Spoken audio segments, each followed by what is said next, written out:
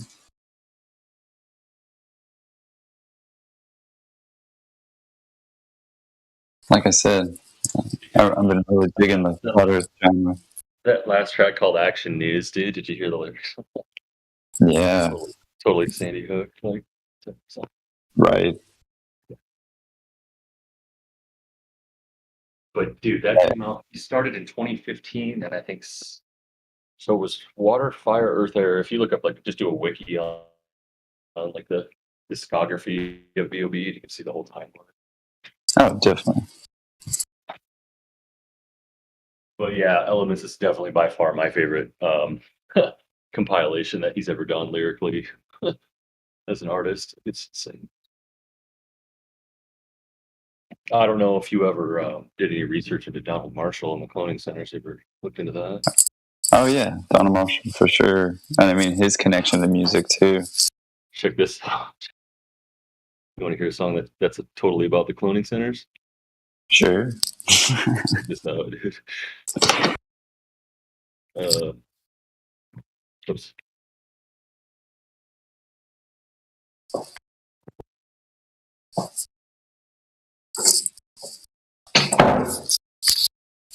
It's so that one. Oh gosh, he has so many good ones, dude. All right, let's do this one. This one's called Excuse Me.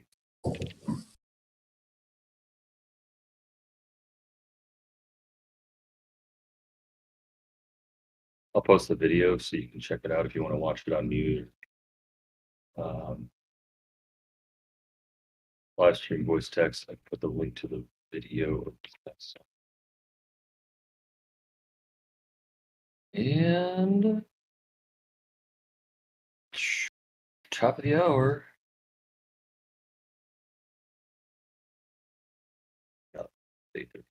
38 after. B.O.B. Excuse Me. Off of the Fire mixtape. Critical thinking, a sea of souls selling out, but this ship is sinking. Flooded with watered down lyrics with subliminal meanings. To wake up another day, Lord, give me your reason. Are these prayers really working or just triggering feelings? I vocalize my pain and they say, isn't it genius? I'll be considered a legend if I consistently bring it. Now is that life after death or just recall to repeat it? Or does it go pitch dark and just dissolve into pieces? If that's the case, I wonder if I departed this evening from the top of the 47th and just fall to the cement for the entire police squadron and fire department to see it. Will my disembodied soul then reach its path to completion, or just create another scene in which to deal with these demons? Not to sound morbid, my views are just distorted and grungy. I should cry myself to sleep on this mattress made out of money, but I'm not here to be liked, I'm not here to be nice. I'm not here for your war, I'm not here for your fight. I'm not here to be hyped, I'm not here for a price. When I bring you the truth, it's not delivered polite. Gambling with my life, you shouldn't have gave me the dice. You shouldn't have gave me the dice. All this misery shrouded in mystery, a violent history. THC chemistry, cure for depression, no, there is no remedy. Allergic to bullshit, nowhere in the histamine. Top of the class, haters graduate to enemies. Out on your ass is where they intended for you to be. Snakes in the grass, I cut them out eventually. Slave to the media, you gotta be kidding me. You gotta be kidding me. You gotta be fucking kidding me, bro.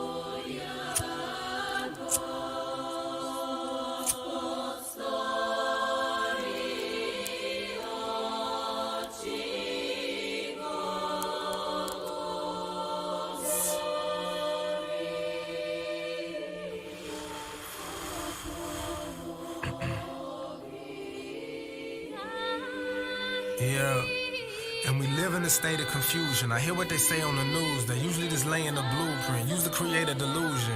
Movies that sway a conclusion, use to delay your awakening. Instead of creating illusions, clues to mistaking the truth. With no sense debating with fools who put all their faith in the skewed philosophy with situational views. Too many saviors to choose. I stare at the face of the moon. Too much information, too many equations. It's too complicated to prove. Stories portray we consume like Thanksgiving tables of food. I'm sorry, not sorry, I ain't in the mood to dress up and play in this room. You can judge me and say that it's cruelty. I see the chains in the whip, I just don't mistake it for jewelry. Fuck out my face now, excuse me.